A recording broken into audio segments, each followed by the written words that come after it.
Kela. Ilham Fauzan CMH. Iya, CMH, calon mahasiswa. Oh, CMH tuh calon mahasiswa. Saya kira sertifikasi hipnosis Anda ini ya. Iya. Semua itu Cut. Serius. Kami dari Tanya Aja dengan segmen kali ini yaitu OSTP, obrolan santai tentang pajak. Hashtag 2. Oke, sekarang kita lanjutin obrolan kita ya tentang perpajakan. Kali ini kita akan bahas tentang fungsi pajak. Oke bro, tahu nggak fungsinya pajak itu untuk apa? Buat pengeluaran negara kan? Kalau nggak salah kemarin ada di definisi pajak. Ya, salah satunya itu.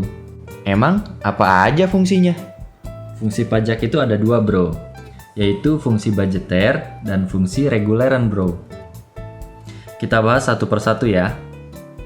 Yang pertama, fungsi budgeter itu adalah sebagai sumber dana bagi pemerintah untuk membiayai pengeluarannya bro. Sumber pendapatan negara itu cuma dari pajak. Sumber pendapatan negara itu sebenarnya ada 3 bro. Apa aja tuh? Yang pertama itu adalah penerimaan pajak. Yang kedua adalah PNBP. Dan yang terakhir adalah hibah bro.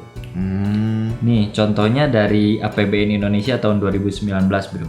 Oke. Pendapatan negara itu pada tahun 2019 sebesar 1.894,7 triliun bro. Gila, banyak banget ya. Kalau dibeliin kerupuk, berapa bungkus tuh? Kalau misalkan kita beliin kerupuk bro, itu kayaknya pabrik-pabriknya juga bisa dibeli bro. Malahan sisanya masih banyak bro. Iya ya kayaknya. Dari 3 ini, mana sih yang paling besar? Oke, kalau misalkan kita lihat bro, yang paling besar itu adalah penerimaan pajak bro.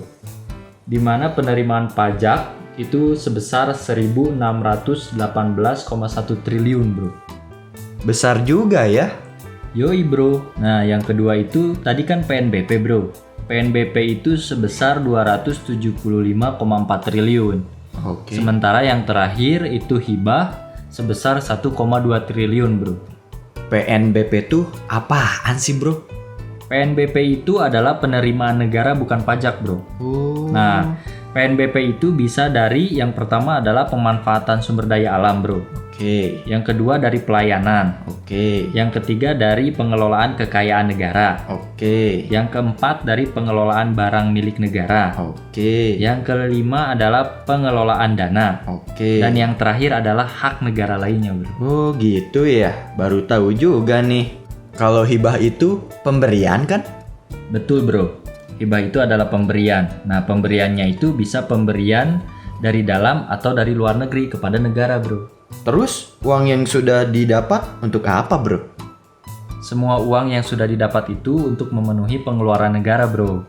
Nah, kita fokus di penerimaan pajak ya. Oke. Nah, uang pajak yang kita bayar itu bisa kita ketahui untuk apa aja, bro. Untuk apa aja tuh?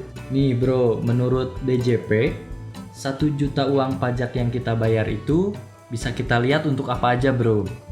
Yang pertama itu adalah untuk transfer ke daerah. Yang kedua itu untuk pelayanan umum. Yang ketiga adalah ekonomi.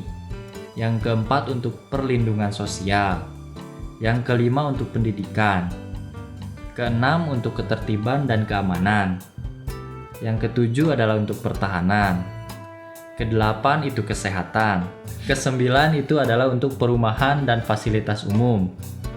Kesepuluh adalah untuk perlindungan lingkungan hidup. Kesebelas adalah untuk keagamaan. Dan yang terakhir adalah untuk pariwisata. Yang paling besar itu bro adalah transfer ke daerah bro. Kalau kita lihat dari 1 juta itu yang untuk transfer ke daerah sebesar Rp335.933 bro. Besar juga ya bro. Yoi, dan yang paling kecil di sini adalah pariwisata bro. Dari 1 juta aja hanya Rp2.166 bro. Tapi kenapa ya kesehatan juga kecil? Nah itu kembali lagi kepada kebijakan pemerintah bro.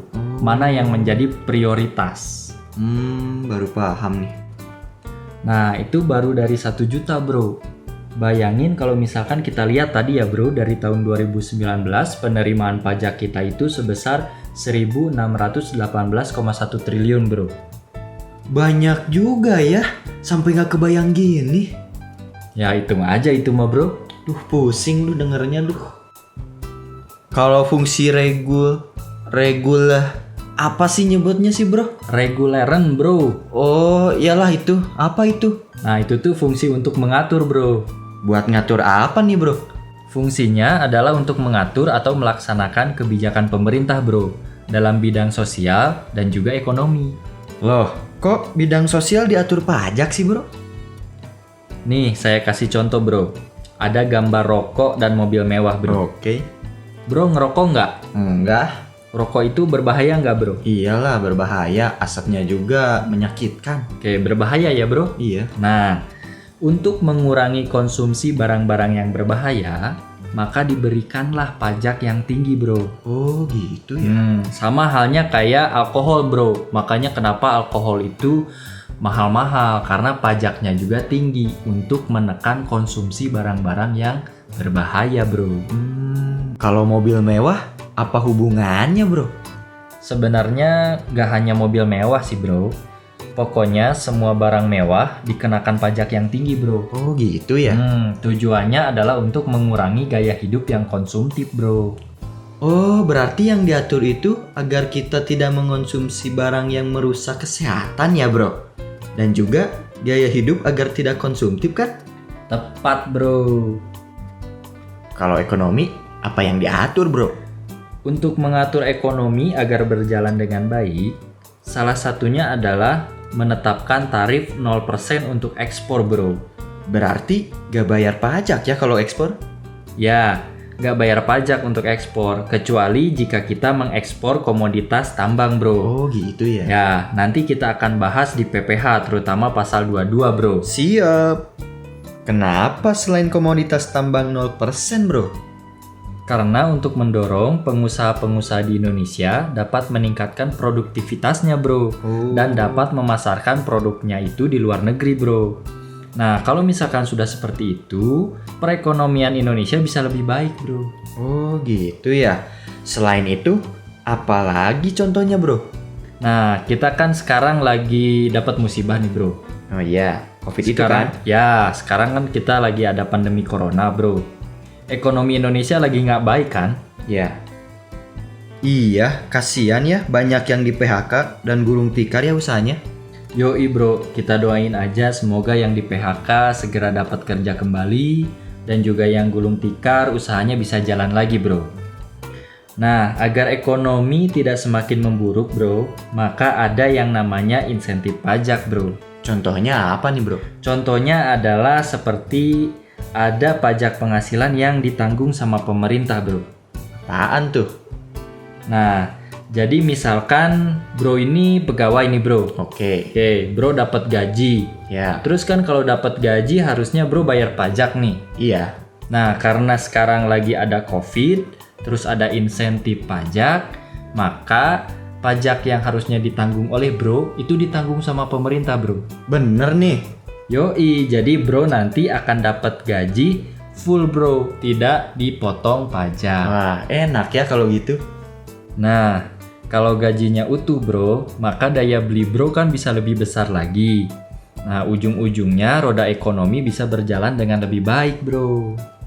Semoga pandemi ini segera berakhir ya bro. Amin. Boleh nanya lagi nggak bro? Ah, ngantuk nih bro. Nanti lagi aja oke? Oke.